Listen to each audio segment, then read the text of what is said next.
por la prensa libre y el derecho que todos ustedes tienen a la verdad. Yo soy la Red Independiente.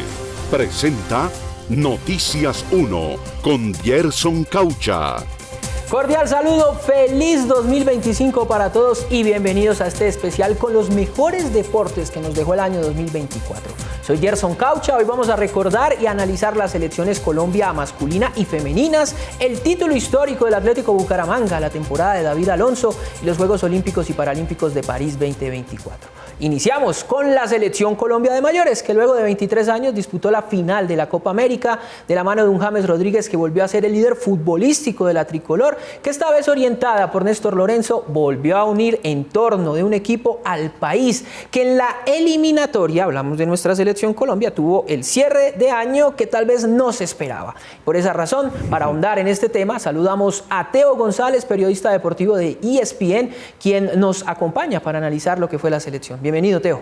Hola Gerson, gracias por la invitación, saludo para todos los televidentes, espero que este 2025 sea un año de mucha salud, de bendiciones y por supuesto fútbol y la clasificación de la selección Colombia al Mundial del 2026. Ojalá así sea, Teo, pero bueno, hablemos del gran logro que tuvo la selección Colombia en 2024 y fue ese subcampeonato de la Copa América, que tal vez por los resultados que se venían dando con Néstor Lorenzo, un invicto prolongado, pues nos daba como para ilusionarnos, pero pues como que en Colombia siempre estamos acostumbrados de que nos faltaba tal vez para llegar a tener ese rótulo de favorito, pero igual se llevó a una final y se le jugó de tú a tú a Argentina. Gerson, estamos pasando de tener una selección ganadora, con mentalidad ganadora, a empezar a tener una selección con mentalidad campeona. Eso lo dijo Néstor Lorenzo cuando llegó allá en junio del 2022. Debutó en septiembre de ese año y estamos empezando a tener esa selección, que es tener una selección con mentalidad campeona que dispute finales. Para darle un dato y que la gente lo tenga en contexto, se han disputado 48 ediciones de la Copa América desde 1916. De esas 48 ediciones, 40 títulos se reparten entre Argentina, Uruguay y Brasil. Pero hablando de esta Copa América, volviendo como a lo que fue el torneo en general, fue un grupo complicado, podríamos decirlo, sobre todo porque teníamos que enfrentarnos a Brasil, ¿no? Que siempre es como uno de los cocos que tiene la selección Colombia a nivel regional. Y si bien no se le gana a Brasil, se le empata, pero sí se le gana la posición en el grupo. Absolutamente, fueron rivales, no todos de primer nivel, pero se tuvieron rivales que midieron a esta selección de Néstor Lorenzo. A Uruguay en semifinales se le ganó, la segunda más campeona de Copa América. A Brasil, Paraguay siempre es rocosa, siempre es difícil y también se venció. Y con contundencia se superó a Panamá, se superó a Costa Rica, selecciones que se esperaba eso dentro de la cancha. Se tuvo respuestas también con John Córdoba, esa ausencia de gol del centro delantero. Daniel Muñoz se ha convertido en una pieza fundamental. Para mí, una de las razones de perder esa final con Argentina fue la ausencia de Daniel Muñoz. De ahí se sacarán lecciones, pero fue una gran Copa América para Colombia y esperemos ahora el siguiente paso es, ya se llegó a la final, se perdió, volver a una final y ganarla. Ojalá se pueda llegar de nuevo a una final y ganarla, Teo. Pero bueno, usted ya estaba como que puntualizando esas figuras claves que tuvimos en este trabajo en la Copa América por parte de la selección Colombia, pero sin duda la figura fue James, ¿no? El resurgir futbolístico tal vez de un futbolista que siempre hemos sabido que tiene el talento y que cuando llega y se pone la amarilla como que se transforma. Me gusta esa palabra, transformación. El 2024 que vivió el año pasado, que tuvo James, fue fatal con el Rayo Vallecano, caso contrario con la selección Colombia. Revisando los números son impresionantes, Gerson. Fueron 10 asistencias, 3 goles, es como si se pusiera una camiseta de superhéroe que tiene otra personalidad. Sí, total. Mantuvo el talento, se echó al hombro al equipo. Impresionante lo de James Rodríguez, esperemos a ver qué pasa este año con el jugador. Con el jugador. Y fuera bueno, de selección, no, en equipo. En equipo, sí, porque en selección todos sabemos que ya es el capitán, es el líder futbolístico y pues esperamos que también a nivel de clubes pueda encontrar una regularidad que le aporte más todavía a lo que él hace en la selección Colombia. Pero bueno, Teo, Copa América, muy bien, muchas gracias, todo fue histórico. Eliminatoria, veníamos también haciendo un buen papel en la eliminatoria, pero los dos últimos partidos de 2024 sembraron dudas. Usted hablaba, se encontró a John Córdoba, ese 9 que se buscaba, potente, fuerte, luchador, con gol, pero tal vez dejó un sinsabor no solo para la selección, sino que también como dudas con lo que fue ese tema de John Córdoba. Si miramos el 2024 de la selección Colombia, jugó 16 partidos sumando eliminatorias, Copa América y amistosos. Tuvo 10 victorias, 2 empates y 4 derrotas. el rendimiento de la Copa América, 4 victorias, 1 empate, apenas la derrota en prórroga, es un buen rendimiento, en amistosos del 100%, ganándole a Rumania y a España en territorio europeo.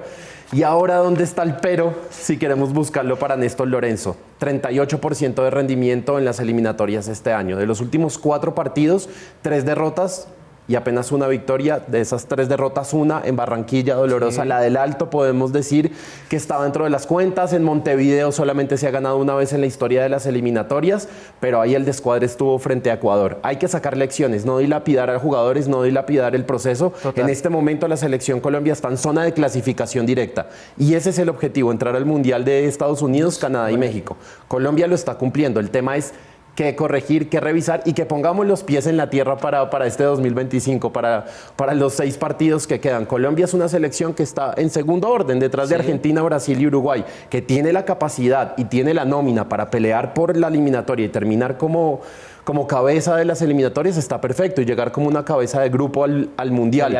Pero es una aterrizada para que se corrijan errores, para que no creamos que estábamos clasificados o que la selección ya estaba clasificada. Antes de los partidos ante Uruguay y Ecuador, en muchos paneles deportivos y en parte de la prensa se decía, Colombia ya va a clasificar esta fecha. Creo que eso aterrizó. Sí, creo que es un aterrizaje de barriga como el que a veces estamos acostumbrados también en el fútbol colombiano, pero que creo que tiene tiempo y que se puede manejar. Bueno, y se vendrán ya Brasil y Paraguay en la próxima fecha de eliminatoria, será lo que tendrá que medirse el equipo de Néstor Lorenzo en marzo de 2025. Teo, muchas gracias por acompañarnos, por hablar, por ahondar, analizar todo este tema de la selección Colombia. Que sea un 2025 muy bueno para la selección Colombia, con la clasificación, visitas a Brasil, Argentina y bueno, 3 partidos en casa que son bastante ganables. Paraguay, Bolivia, Perú, ahí aparecen. Hay puntos y seguramente vamos a ir al Mundial. Pero bueno, vamos a continuar con el siguiente informe, que fue sobre James Rodríguez. Hablamos con el profesor Luis Fernando Suárez, el entrenador que pasó por las selecciones de Ecuador, de Costa Rica y de Honduras. Él nos dio su opinión sobre lo que ha sido este resurgir futbolístico de James Rodríguez, que se vio reflejado en la Copa América y pues que también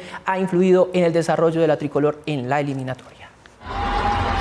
Después de quedar subcampeones de la Copa América, el combinado tricolor, pese a que no logró quedarse con el campeonato, sí tuvo al mejor jugador del torneo, galardón que le fue entregado a James Rodríguez, quien antes del inicio de la Copa era una incógnita por su presente en el Sao Paulo, equipo donde no logró la continuidad esperada. Pese a ello, el volante 10 era clave para Néstor Lorenzo, aunque con más dudas que certezas, el creativo colombiano inició su recorrido en la Copa América siendo pieza clave de esta selección, dejando atrás esa imagen después del partido contra Ecuador en el camino al Mundial 2022, que terminó en una goleada en contra y que había distanciado al público colombiano del volante 10. Pese a ello, el cucuteño revirtió la situación dejando en claro que cuando se pone la camiseta de la selección, él es diferente. Así lo analizó el entrenador Luis Fernando Suárez, ex seleccionador de Ecuador, Honduras y Costa Rica. Yo lo veía como un líder dentro de lo futbolístico, grandísimo líder en lo futbolístico, en la capacidad de él para la toma de decisiones en la cancha de fútbol, y eso, pues lógicamente, por esa razón ha llegado a conseguir lo que ha conseguido. Pero creo que él no solamente hoy tiene esa situación de ser líder futbolístico dentro de lo que es la cancha, sino también por fuera. Se le ve hablando más con el grupo, se le ve enojándose más en determinado momento con algunos jugadores para que despierten, o peleando por una jugada. James fue clave con 6 asistencias y un gol que lo hicieron merecedor por la Conmebol como el mejor jugador del torneo continental, superando a talentos como Lionel Messi y Vinicius Jr.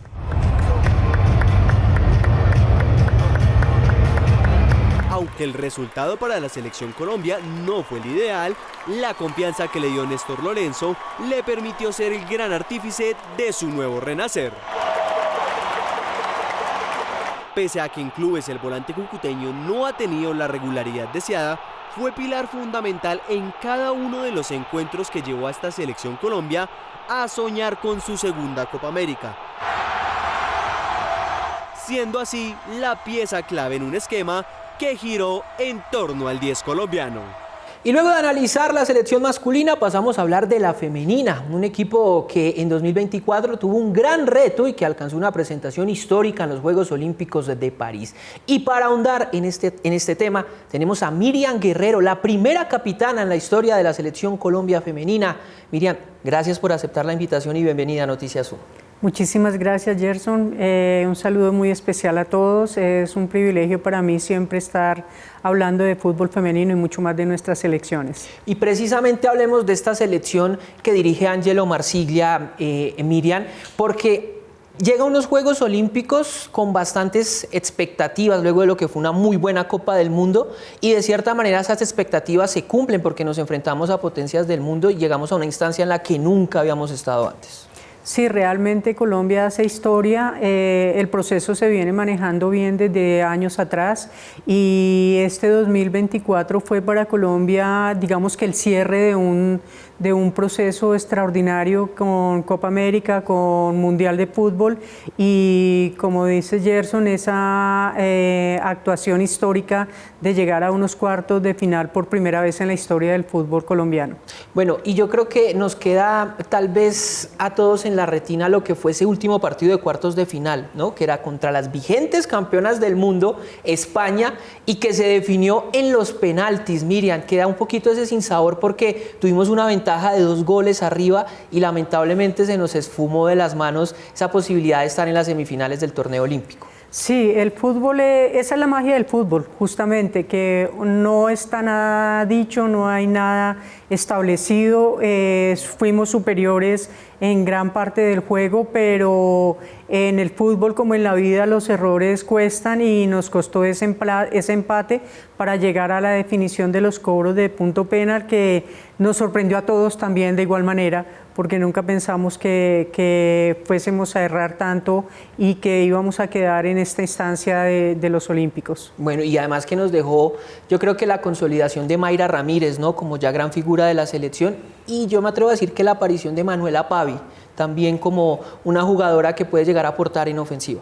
Extraordinaria, son 2 jugadoras de estilos totalmente diferentes, una con potencia, la otra con agilidad, con habilidad, las 2 con mucha destreza, pero que marcaron diferencia en estos Olímpicos y de hecho pues eso dio pie para que Manuela ya esté también en el fútbol internacional. Es cierto, fichó por el West Ham United en 2024. Bueno, pero vamos a conocer más de lo que fue el camino de la selección Colombia femenina en los Juegos Olímpicos de París. Vamos a ver cómo le fue en la fase de grupos hasta llegar a ese duelo decisivo contra España en los cuartos de final. El 2024 de la selección Colombia femenina de mayores estuvo marcado por un evento cumbre, Juegos Olímpicos de París 2024. La Copa del Mundo de Australia y Nueva Zelanda dejó altas expectativas para la tricolor, que llegó hasta los cuartos de final y buscaba también hacer historia al enfrentar un evento más reducido y que puso frente a frente a las mejores selecciones del mundo. La preparación fue la mejor que haya tenido un equipo femenino. Varios partidos amistosos, no se desaprovechó ninguna fecha FIFA y todo con el objetivo de llegar con nivel competitivo y con memoria futbolística. Esta fue la tercera ocasión en la que la selección femenina jugaba el fútbol de unas justas de verano. El debut no fue fácil. En Lyon la tricolor se midió contra la local Francia, pero le hizo frente con goles de Manuela Pavi y Catalina Usme. Cayó por la mínima diferencia con un resultado de 3-2. El traspié en el inicio obligó al equipo a buscar sí o sí un triunfo en su segunda salida. Al frente estaba el seleccionado de Nueva Zelanda. Marcela Restrepo y Lacey Santos fueron las encargadas de marcar los tantos para el 2-0 que encendió la ilusión colombiana de avanzar de ronda por primera vez en unos Juegos Olímpicos. El equipo dejó Lyon y se trasladó a Niza, ciudad en la que afrontó su último desafío en la fase de grupos, Canadá. Las norteamericanas fueron un duro rival. Colombia batalló, luchó y trató de igualar a una de las potencias de la región, pero la resistencia cedió y fue derrota por 1-0. Pero el número de goles anotados sirvió y las dirigidas por Marsiglia avanzaron a los cuartos de final como una de las 2 mejores terceras del torneo. Ahora el próximo reto sería España, la vigente campeona del mundo. Sorpresivamente, Colombia estaba dando un golpe. Vencía 2-0 a la favorita colgarse el oro. Mayra Ramírez y Lacey Santos con sus anotaciones se encargaron de poner contra las cuerdas a una España que reaccionó e increíblemente llevó el duelo a un empate 2-2 concluyente y posteriormente a los penaltis. Allí la puntería no acompañó a las nuestras que pese a la entrega y dejar todo en cancha se despidieron del torneo, pero cumplieron con una presentación que pasa a las páginas doradas de nuestro fútbol como la más importante del fútbol femenino en unos Juegos Olímpicos. Bueno, Miriam, pero el fútbol femenino a nivel de selecciones también tuvo un evento cumbre en 2024 y fue el Mundial Femenino Sub-20 que se organizó en nuestro país. ¿Qué balance hace usted luego de lo que fue la presentación de Colombia en el que pues, llegamos también hasta los cuartos de final? Sí, se repitió la historia, unos cuartos. Colombia tuvo un desempeño, a mí me parece que bueno. Fue una primera fase de grupo excelente.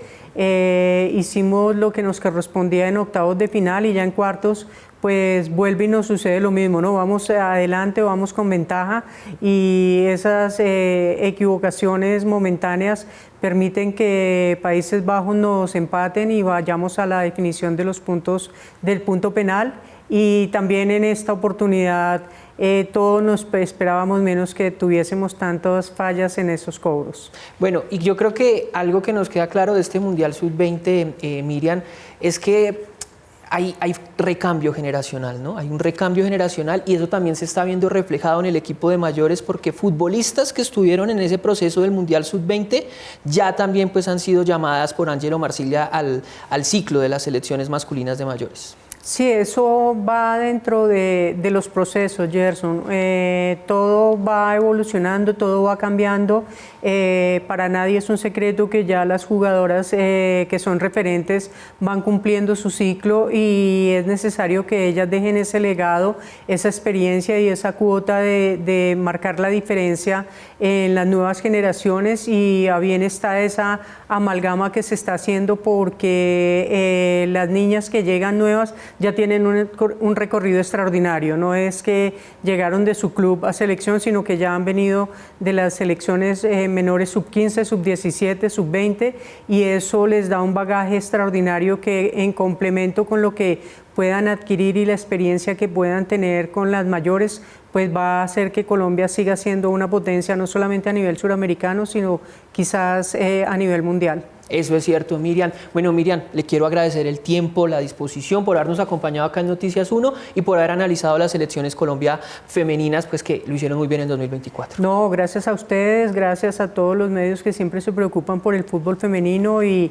que sea en buena hora que podamos seguir hablando de buenos resultados como fue el año anterior. Es cierto, porque en 2025 tendremos Copa América Femenina, pero vamos con nuestro compañero Sebastián Vega. Él nos tiene en números el recuento de lo que fue la presentación de Colombia en el Mundial Sub-20 y también pues el balance que dejó el título para Corea del Norte. Gerson, el Mundial Femenino Sub-20 Colombia 2024 se jugó del 31 de agosto al 22 de septiembre del 2024. Contó con la participación de 24 países distribuidos en 6 grupos de 4 equipos cada uno. Las sedes fueron Medellín, Cali y Bogotá. Colombia quedó ubicada en el grupo A junto a Camerún, México y Australia. La tricolor ganó sus 3 partidos, avanzó como líder y en octavos de final se enfrentó a Corea del Sur, equipo al que superó con gol de Linda Caicedo. En cuartos de final se midió con Países Bajos. En el tiempo reglamentario el compromiso terminó 2-2. Se definió en los penaltis con un 3-0 a favor de las neerlandesas, que acabaron con el sueño mundialista de las dirigidas por Carlos Paniagua. En las semifinales, Japón derrotó 2-0 a Países Bajos y Estados Unidos cayó 1-0 contra Corea del Norte. La final asiática se jugó en el estadio El Campín. El gol definitivo llegó a los 15 minutos del encuentro por medio de Choe Il-son para Corea del Norte, suficiente para darle a las norcoreanas su tercer título en la historia de esta categoría, dejando en este torneo un balance de 7 partidos ganados. Finalizaron invictas con 25 goles a favor y solo 4 en contra. El 2024 nos dejó un campeón inédito en el fútbol profesional colombiano. Luego de 75 años de historia, el Atlético Bucaramanga por fin ganó su anhelada primera estrella. Para revivir este logro del equipo Leopardo, invitamos a Carolina Plata, periodista deportiva e hincha del Bucaramanga, a quien le damos la bienvenida a Noticias 1. Carolina, gracias por estar con nosotros. Muchas gracias, Gerson, por la invitación y feliz de poder hablar de este anhelado título alcanzado. Del equipo de los amores y precisamente hablemos de cómo inició este proceso de Rafael Dudamel Dudamel con el Bucaramanga, si realmente las expectativas daban para pensar que iba a llegar por fin esa anhelada estrella de la mano de Dudamel y de la mano de figuras como Inestrosa, como Sambuesa, como Córdoba, jugadores que fueron claves en este proceso y en esa estrella. Bueno, inicialmente decir que el pasado del Atlético Bucaramanga era un constante derrotas, fracasos, semestre tras semestre, pero gracias a la llegada de Rafael Dudamel y su cuerpo técnico, esta historia cambió. Rafael Dudamel llegó a cambiarle la cara, darle la mayor alegría al Atlético Bucaramanga, y su llegada pues trajo un cambio profundo tanto a la interna del equipo, en las directivas, pero también en la hinchada, ¿no? En la hinchada que se unió, que siguió acompañando, y que desde su llegada, aunque muchos eran incrédulos, a título personal creí desde el día 1, siempre creí que algo iba a pasar, y de la mano de Rafael Dudamel se alcanzó. Perfecto, y se alcanzó y de manera histórica, Carolina. Ahora hablemos sí como de ese torneo específico en el que Bucaramanga pues no solamente gana la estrella, es que fue uno de los mejores del todos contra todos, llegó al cuadrangular y aprovechó esa ventaja deportiva del punto invisible en un cuadrangular muy apretado que prácticamente se define por esa ventaja deportiva.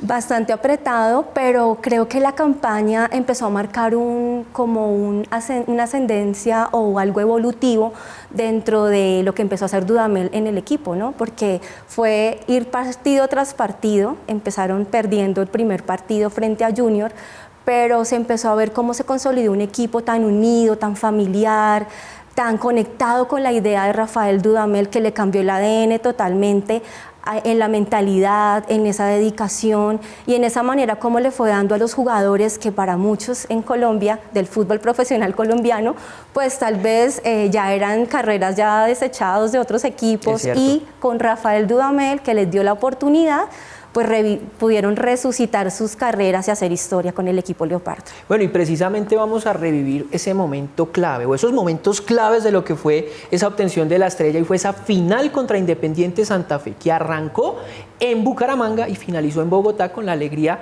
para Carolina y para todos los hinchas del conjunto Leopardo. La final del primer semestre de la Liga Colombiana puso frente a frente la ilusión de una primera alegría para un club histórico de nuestra liga contra la fe de una 10ª estrella que es añorada por uno de los grandes de nuestro fútbol. Bucaramanga y Santa Fe se cruzaron luego de ganar sus respectivos cuadrangulares en una final inédita en Colombia. La serie inició en la ciudad bonita, que se tiñó de amarillo y verde para cobijar a los dirigidos por el venezolano Rafael Dudamel. El ambiente visto a las afueras del Estadio Américo José Montanini nunca se había presenciado antes.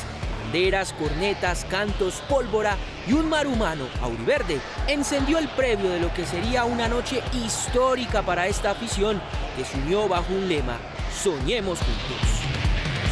Los ídolos fueron homenajeados, como el Kiko Barrios y José Ramos, quienes tal vez merecieron llegar a esta instancia, pero el fútbol se las hizo esquiva. Entre el amarillo y el verde, una mancha roja se hizo notar. Los jugadores llegaron al campo. Las tribunas se encargaron de la fiesta y de hacer un marco inolvidable. Los nervios se sentían dentro y fuera de la cancha. Pocas opciones durante el juego, mucho hermetismo, hasta que cayó el invitado especial, el gol, gracias a Freddy Inestrosa. Con esa mínima diferencia a favor, el Leopardo terminó el juego. Y así todo se encaminaba hacia su segundo capítulo, que fue en Bogotá. Esta vez fue una marea roja la protagonista. El Campín estaba rodeado por el aliento cardenal que se aferraba a la remontada. El León quería rugir y ni el fuerte aguacero que se vivió aquel 8 de junio pudo apagar el aliento que vivió el Coloso de la 57, que también tuvo su parte auriverde para el visitante. El penalti de Agustín Rodríguez emparejó la serie, que terminó 3-3 en el marcador global. La estrella se definió en la tanda desde los 12 pasos. Mientras pasaban los ejecutores, las oraciones, las plegarias y las promesas se tomaron las tribunas. Pero el fútbol ya había elegido. El arquero Aldair Quintana tapó el cobro definitivo y por primera vez Bucaramanga gritaba campeón. Fue lejos de casa, pero los pocos que estaban allí en el Campín, entre el llanto y las sonrisas, celebraron junto a los jugadores que se inmortalizaron. Hemos ganado una estrella que tiene un significado especial por lo que significa Bucaramanga, por lo que significan los 75 años de historia, porque es la primera y esa no se va a olvidar jamás.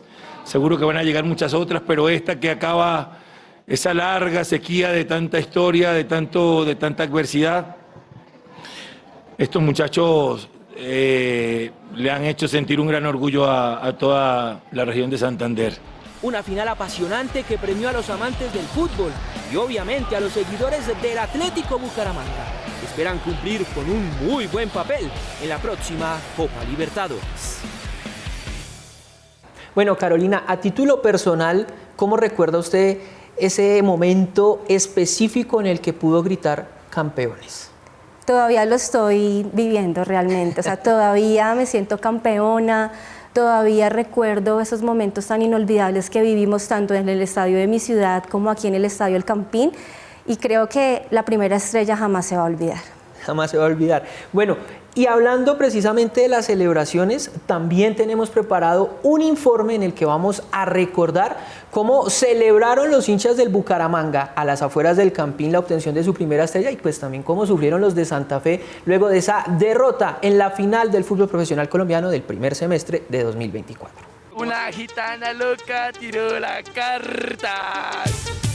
Dijo que Leopardo va a ser campeón. Dale campeón, dale campeón, dale campeón. En una noche de lluvia, goles y ansiedad, tras 90 minutos y una tanda de penales, el Atlético Bucaramanga se coronó campeón por primera vez. 75 años tuvimos que esperar. Personas murieron, personas heredaron. Todo el mundo está acá mereciendo esta estrella. Nadie más que el Bucaramanga se lo merece. Ellos sentían que este era el momento para celebrar su primera estrella. Por fin se dio la primera para Atlético Bucaramanga. Ya el Santa Fe tenía 9 de su historia y yo creo que ya era hora para mi departamento, para Santander, que en este momento debe estar bastante loco. Y aunque la celebración fue leoparda, el fútbol se vivió en paz. Cualquiera de los dos lo merecíamos y fútbol en paz. La hinchada cardenal no pierde la esperanza de lograr en algún momento la anhelada décima. Será el próximo semestre, Santa Fe, te amo. Otros ya quieren borrón y cuenta nueva. Ir a dormir. ¿Qué más podemos hacer? Activar redes sociales 3 días sin aparecer y ya. De momento Santa Fe no va por la décima y Bucaramanga va ¡rumbo a la Libertadores! Bueno, Carolina, y ya luego de recordar todo lo que fue la obtención de la estrella, ahora hablemos de lo que viene para este 2025, la Copa Libertadores para el conjunto del Atlético Bucaramanga. Bueno, antes de darte mis expectativas, quería aprovechar este espacio como para dar gracias al profe Rafael Dudamel, a su cuerpo técnico. La hinchada del Atlético Bucaramanga se mantendrá por siempre agradecida con este gran técnico pues, venezolano, pero que hizo historia en el equipo Leopardo, y por siempre lo llevaremos en el corazón y muy agradecidos por haber alcanzado este sueño del primer título en el fútbol profesional colombiano. Bueno, ya con tu pregunta, expectativas, creo que necesitamos con el cambio de técnico, por supuesto, esos buenos refuerzos que lleguen al equipo, pues que nos puedan permitir tener un equipo competitivo, que no lleguen solo a participar y a ser eliminados en la primera fase. Ojalá no.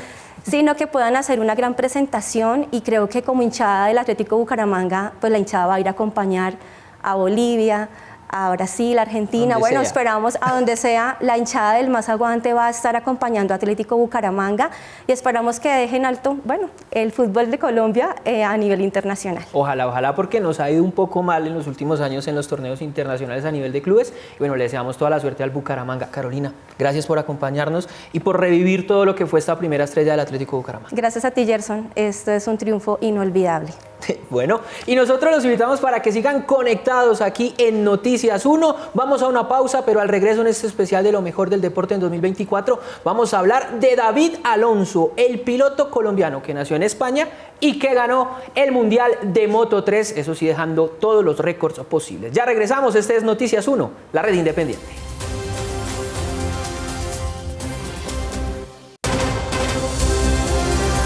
Gracias por seguir conectados con nosotros aquí en este especial de los mejores deportes de 2024 en Noticias 1. Y es que el año pasado nos dejó también la confirmación de una nueva estrella para el deporte colombiano. Nació en España, pero decidió representar a nuestro país debido a la nacionalidad de su progenitora. Su nombre es David Alonso y ganó con récord de victorias la temporada del Mundial de Moto 3 con el Spartan. Y para profundizar en lo que fue este título para nuestro deporte, saludamos a Daniela Torres, periodista especializada en automovilismo, quien se conecta con nosotros. Daniela, bienvenida a Noticias 1, un gusto tenerte aquí y gracias por aceptar nuestra invitación. Muchas gracias a ustedes por la invitación y qué bueno estar aquí para hablar de David Alonso, que sin duda nos regaló un gran año de victorias en este 2024 que ya pasó y que, bueno, se fue con récords y ahora este año tiene el gran reto de debutar en Moto 2. Bueno, precisamente, Daniela, hablemos de lo que fueron esos récords que impuso David Alonso durante esta temporada de Moto 3, porque es que fue número de victorias consecutivas, fue número de carreras ganadas, también una diferencia muy holgada con David Holgado, que pues fue su más acérrimo rival, digámoslo así, en esta temporada. Pues sí, al final sumó 421 puntos, 164 más que su rival, que ahora en Moto 2 va a ser su compañero de equipo. Y bueno, al final de la temporada enlazó 7 victorias consecutivas, incluso tiene el récord de, quitándole las victorias al sprint de MotoGP, es el piloto que más victorias sumó en el 2024 y en total tuvo 14 victorias, que es un récord que ningún otro piloto de ninguna otra categoría ha logrado hasta ahora. Bueno, Daniela, y se viene el 2025. ¿Qué características va a encontrar ahora David Alonso en esta nueva categoría? Bueno, él va a pasar de competir con una moto de 250 centímetros cúbicos a una de 765, o sea que todo se potencia. También va a pasar de competir en una moto que pesaba 152 kilos a una de 217. Entonces, él mismo contó luego de los test en Jerez, que fueron los últimos del 2024, que sabía que tenía que empezar a trabajar bastante en su físico durante el invierno porque tiene que estar fuerte y bueno, esperemos que tenga un gran año. Bueno, ojalá así sea, Daniela. Y ya para ir concluyendo, tal vez, ¿qué sería un resultado normal para David Alonso en 2025 en esta temporada de Moto 2 muy rápidamente? Pues la verdad es que David nos ha demostrado que tiene mucho talento. Ventaja que ya conoce todos los circuitos, que sigue con su mismo equipo, el Spartan, pero ya de Moto 2. Pero puede ser muy normal que esta sea una temporada de aprendizaje, de transición, una temporada en la que puede que al final logre mejores resultados. Si pasa lo contrario y domina, pues absolutamente maravilloso, porque sí, seguiría ratificando que es un fuera de serie. Pues porque no le vamos a dar tiempo a David Alonso para que aprenda y para que pueda sacar lo mejor de sí, porque sin duda su talento es impresionante. Es cierto. Bueno, Daniela, gracias por acompañarnos, por haber estado con nosotros en Noticias 1 y analizar todo lo que fue un 2024 maravilloso para David Alonso.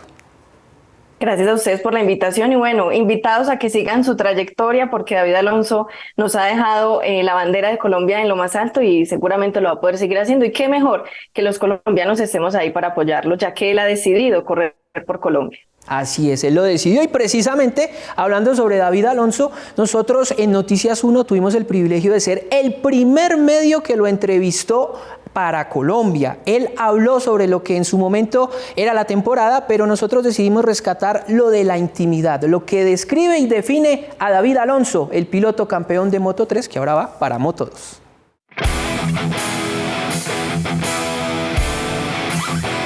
Yo empecé a los 5 años, a los 6 a competir y de mi familia lo único relacionado a mi padre que tenía una moto para hacer alguna ruta el fin de semana, pero nadie estaba relacionado con el mundo de la competición y simplemente las veía por la tele con mi padre y me llamaban la atención. Mi familia siempre está ahí y sí que en algún momento de alguna manera te tienen que dejar, pues, como dijéramos, dejar volar, pero siempre están ahí. Hay que tratar de buscar un poco el mix, tratar de ser completo, de arriesgar, pero con cabeza.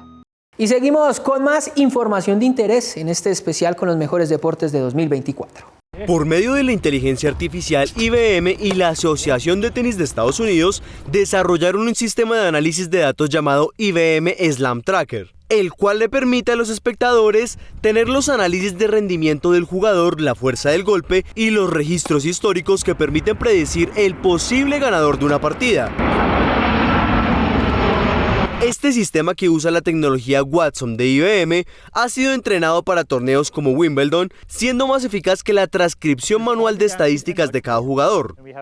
Estos denominados Match Reports proporcionan un análisis detallado de 254 encuentros al mismo tiempo, además de la implementación de recreaciones 3D, las cuales le permiten al usuario poder visualizar en su pantalla cuáles son las zonas del campo que más han producido puntos y cuántas pelotas se han jugado.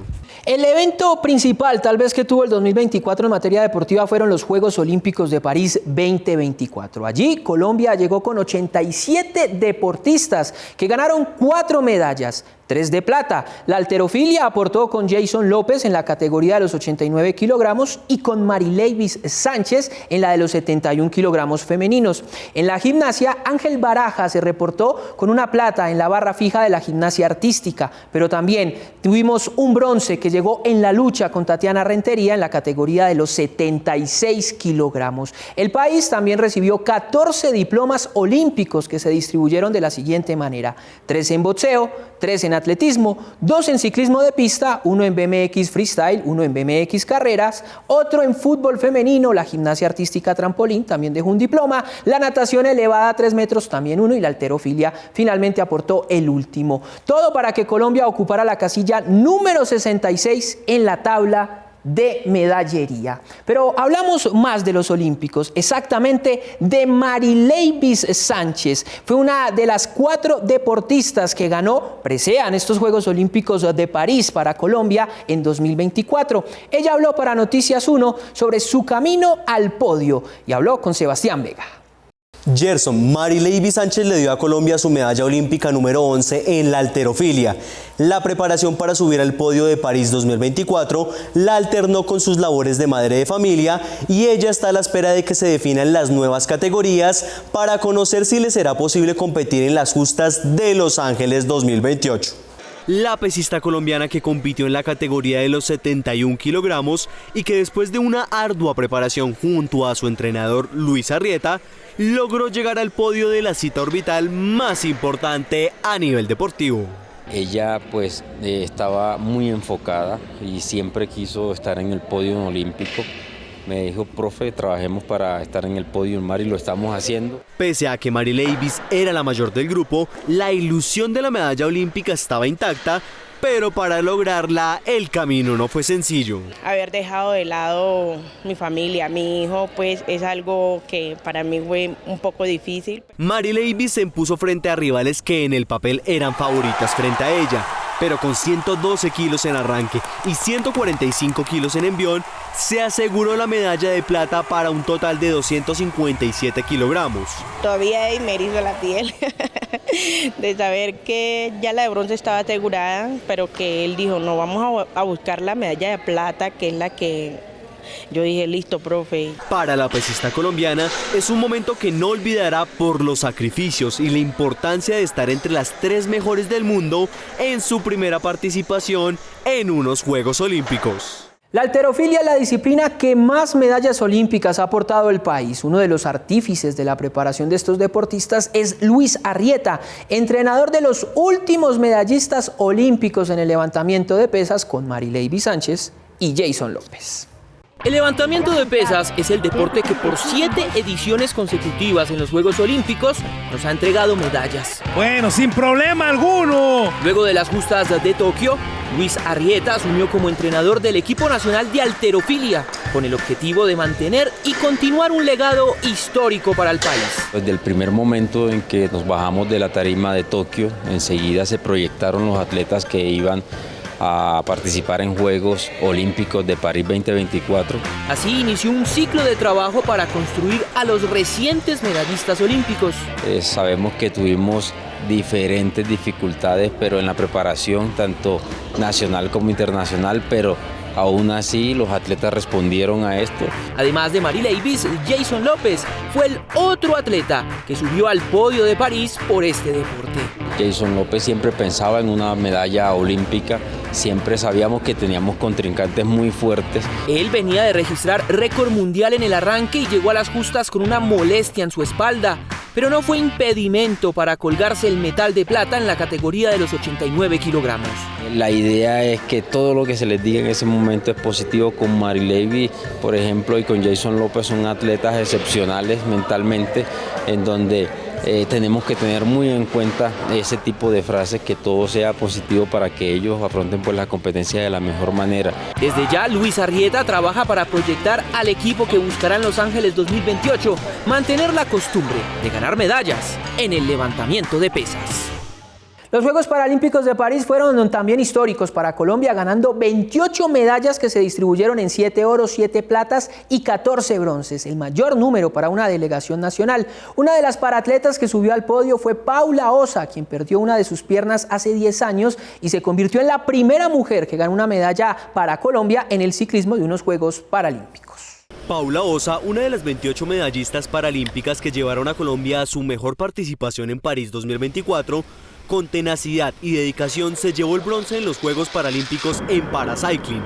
Pero en su camino al podio olímpico tuvo que enfrentar varios retos y el más importante de su vida fue cuando perdió su pierna. En el 2014 tuve un accidente donde me pasó pues una volqueta por encima y tuve varios daños en mi cadera y lesiones, lo que me lleva a ya ingresar al sistema paralímpico en el ciclismo paralímpico. Fue un proceso bastante duro porque a veces uno no quiere aceptar después de un accidente que quedas con algunas limitaciones en tu cuerpo. En el paracycling, Paula Osa ha ganado diferentes competencias internacionales, alcanzando medallas como la del subcampeonato mundial de pista en Río de Janeiro y la de bronce en la prueba de ruta de 70 kilómetros en el Mundial de Ruta en Glasgow, Escocia, entre otras que se suman a su palmarés. 2019 corrimos los Juegos Panamericanos en Lima, Perú, donde fui subcampeona en la ruta. 2020 y 2021 fueron unos años bastante duros para mí. Asistí a los Juegos Paralímpicos de Tokio, donde perdí la medalla de bronce ahí en la línea por fotofinish. Paula ya tenía una meta clara y era ser medallista olímpica en París. Logramos pues tener esta medalla de bronce que realmente para mí pues es un sueño cumplido, como una recompensa a todo ese sacrificio que se ha hecho. También como esa recompensa a todo el trabajo que se realizó con el equipo. Para Paula fue un sueño cumplido ver la bandera de su país en el podio del evento más importante del deporte paralímpico. Cuando yo pasé la meta todavía como que no lo creía, no sabía si realmente había quedado de tercera. Cuando ya empecé como a entrar en razón dije sí, lo logré, lo logramos. Paula Osa es una de las 28 atletas que pusieron a Colombia en la órbita mundial de los Juegos Paralímpicos. Año que dejó un título mundial que conmovió a todo el país. Se trata de la Selección Colombia de amputadas que en Barranquilla hizo un fortín para hacer respetar la casa y levantar el trofeo. Por eso saludamos a la capitana de este equipo, Joana Neira, a quien le damos la bienvenida. Joana, gracias por estar acá con nosotros en Noticias 1. Muchísimas gracias a ustedes por la invitación. Bueno, Joana, hablemos del proceso de lo que fue este título mundial, cómo arrancó y cómo se logra esa coronación allí en Barranquilla contra Estados Unidos en penaltis en la gran final. Mira, fue un proceso muy bacano. Creo que para nosotras fue una rehabilitación, conocernos todas. Cada una en su ciudad se apoderó de su proceso, de sus entrenamientos, cada una les apasiona el fútbol, entonces, ¿qué más? Nosotros nos citábamos cada 4 meses para hacer un microciclo. La federación era la única que nos apoyaba en el tema de los viáticos, de transportes. El primer microciclo, nosotras pagamos nuestro transporte para ir a Tunja. Una historia que arranca entonces con mucho esfuerzo, con mucha ilusión y con una esperanza que se impulsó en ese primer partido. Hablábamos en el corte de comerciales sobre ese rival que fue Polonia, que todos tenían la expectativa de que iba a ser un duro adversario, un duro partido, tocó de arranque, pero fue el partido que cambió el chip en el equipo y quiso entender, es posible ganar este mundial. Total. El primer partido contra Polonia lo estudiamos bastante, ¿sabes? Una semana estudiando a Polonia. Aparte, adicional a eso, pues todas tenemos nuestras cualidades, ¿no? Y nos gusta el fútbol y todas éramos futbolistas anteriormente, la mayoría. Pero es un Polonia ganador europeo Nadie podía con Polonia, Estados Unidos, Inglaterra, las africanas. Entonces imagínate esa responsabilidad de nosotros, y más en casa, no podíamos perder en casa. Ese gol a final, ya del segundo tiempo, nos lloramos todas. Y Barranquilla respondió, ¿no? Barranquilla. Creo que el calor de los barranquilleros, el apoyo también hay que decirlo de los entes locales, de las autoridades locales, también impulsaron, les dieron gasolina para hacer ese camino y llegar a esa gran final. ¿Qué recuerda usted de esa gran final? ¿Cómo nos puede contar y describir ese momento en el que llegan, anotan el gol, se van a penaltis y finalmente levantan la copa? El recordar la final mueve fibras, ¿sabes? Fue un equipo duro. Estados Unidos es un equipo muy fuerte, viene muy preparado, entonces nosotras también somos fuertes, somos guerreras, el ánimo de todas en la cancha. Estábamos nerviosas, eso sí, porque es una final, nuestra primera final, nuestro primer campeonato, pero queríamos responderle a la gente de Barranquilla, queríamos darle ese título a Colombia, un título mundial, el primer título mundial si no estoy mal. Entonces, agradecerle a Alejandro Char, como más que con esa copa. Johanna, ya para ir cerrando, hablemos cerrando del tema que viene rápidamente. Viene la Suramericana, 10 segunditos. Viene la Suramericana, sí, y viene a defender el título en 2 años en Polonia. Bueno, perfecto. Entonces, muchos éxitos en el torneo suramericano y también en ese duelo en Polonia. Claro. Gracias por acompañarnos. A ustedes por el apoyo y por la invitación nuevamente. Bueno, ahí estaba entonces Johanna, capitana de la Selección Colombia de amputadas, campeonas mundiales, las primeras. Y a ustedes, gracias por acompañarnos en este especial con lo mejor de los deportes en 2024, en este primer día de 2025. De nuevo, feliz año para todos y la invitación es para que en este 2025 sigan conectados con Noticias 1, la red independiente.